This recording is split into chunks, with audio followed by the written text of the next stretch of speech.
Every town has its secrets. But in the small, quiet town of Havenbrook, the secret wasn't buried. It was rehearsed. They called themselves the Candlelight Circle. But some of the locals, the ones who spoke in hushed tones in the corners of diners, had another name for them: the Candlelight Cult.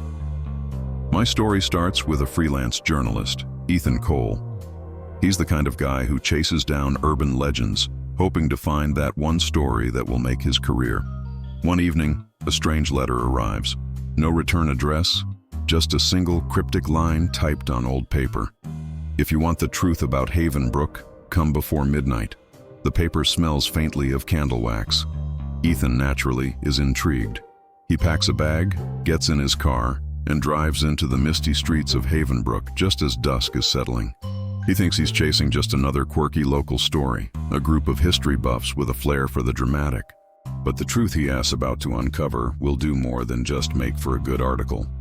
It will fundamentally rewrite his understanding of memory itself. Ethan's first stop is the only place still lit in the sleepy town, a small, classic diner. The air is thick with the smell of old coffee and fried food.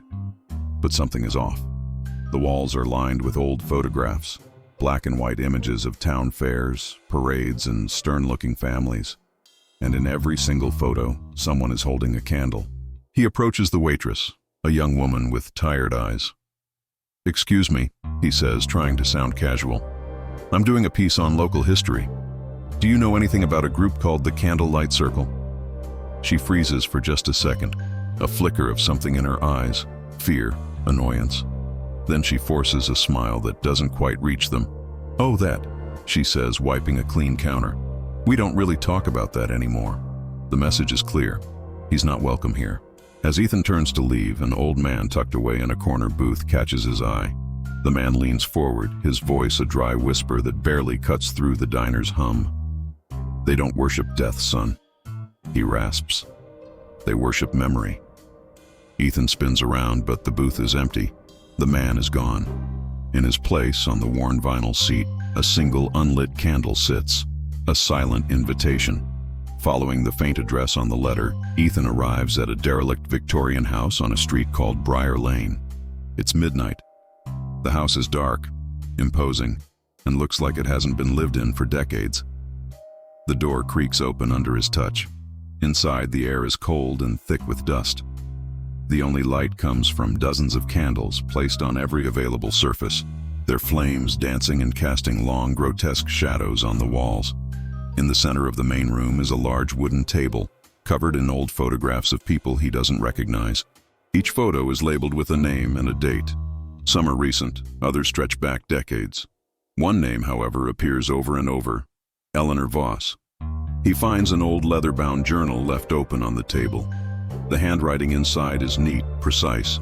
The entries describe rituals, reenactments of forgotten tragedies that once plagued Havenbrook: a fatal fire, a child lost in the woods, a lover's quarrel that ended in bloodshed. But these rituals aren't meant to glorify the past. The journal explains their purpose: to absorb the collective guilt, to erase the pain from the town's history by taking it upon themselves. Ethan looks through the photos again. Each one documents a terrible event, a dark chapter in Havenbrook's story. But here's the problem. When he'd done his research, he found no official records of any of these tragedies. It's as if they never happened. No one remembered them. His investigation leads him to the town's old church. Following a low, humming sound, he finds a hidden door leading to the basement. He creeps down the stone steps, his camera ready. The scene below is surreal. A perfect circle of candles illuminates the damp, cavernous space. Inside the circle sit about a dozen people, all in plain, simple clothes, their eyes closed in silent meditation. Ethan hides behind a thick wooden pillar, his heart pounding in his chest. A woman stands in the center, her voice calm and devoid of emotion as she begins the ritual. "Tonight," she says, her voice echoing softly, "we cleanse the past. We remember what the town chose to forget." The group begins to recite names in a low, monotonous unison. Eleanor Voss, David Lang, Mary Finn. Names he recognizes from the photographs. Then, a profound silence falls over the room. It's in that moment that Ethan understands. This isn't a cult worshipping some dark entity. They believe memory itself is a ghost, a restless spirit that haunts the living. And the only way to grant it peace, to set it free, is to relive the moment it was born. Back in his sterile motel room, Ethan pores over the photos he secretly took in the basement. The flickering candlelight illuminates the faces of the participants. As he zooms in, a chilling realization washes over him. He recognizes them. The waitress from the diner, the town sheriff he'd seen earlier, the mayor. Nearly every person he'd encountered in Havenbrook was part of the circle. They were all there, their faces serene and focused. Then he notices something else. In the reflection of a glass pane in the background of one photo, he sees a shape. Someone is standing just behind him, obscured by the shadows. They're holding a candle. He whips his head around, his eyes darting into the dark corners of the motel room. There's nothing there, but the air suddenly feels colder, and he can smell it. That faint, unmistakable scent of burning wax. In Havenbrook, the past doesn't just knock on your door, it glows in the dark, patiently waiting for you to remember it. The next morning, armed with this terrifying new knowledge, Ethan confronts the mayor. He storms into the office, throwing his photos onto the polished desk. "I know about the circle," Ethan says, his voice shaking with a mixture of fear and adrenaline. "The reenactments. Why are you keeping all of this a secret?" The mayor doesn't flinch. He looks at Ethan with a strange, almost pitying calm. "Because forgetting keeps us safe," he says simply.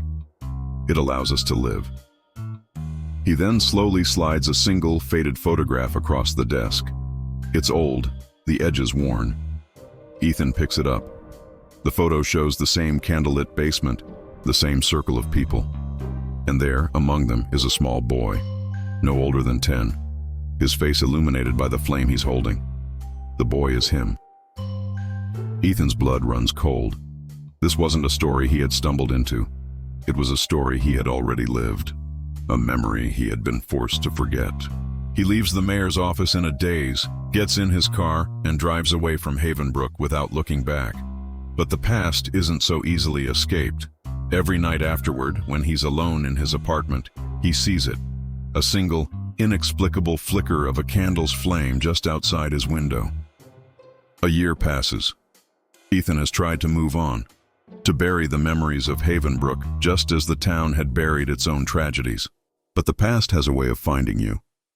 One afternoon, a small, unmarked cardboard box arrives at his doorstep. He opens it cautiously. Inside, there's a single, unlit white candle and a small folded note. The note contains just 5 words. "It's your turn to remember." With a trembling hand, he takes the candle and a lighter. He knows he shouldn't, but he can't resist. He lights the wick. As the flame springs to life, its warm glow fills the room. He stares into it, and for just a moment, he sees faces swirling in the smoke. The waitress, the mayor, the old man from the diner. And among them, he sees his own. Some memories burn quietly in the back of your mind. Others, they light the way back home.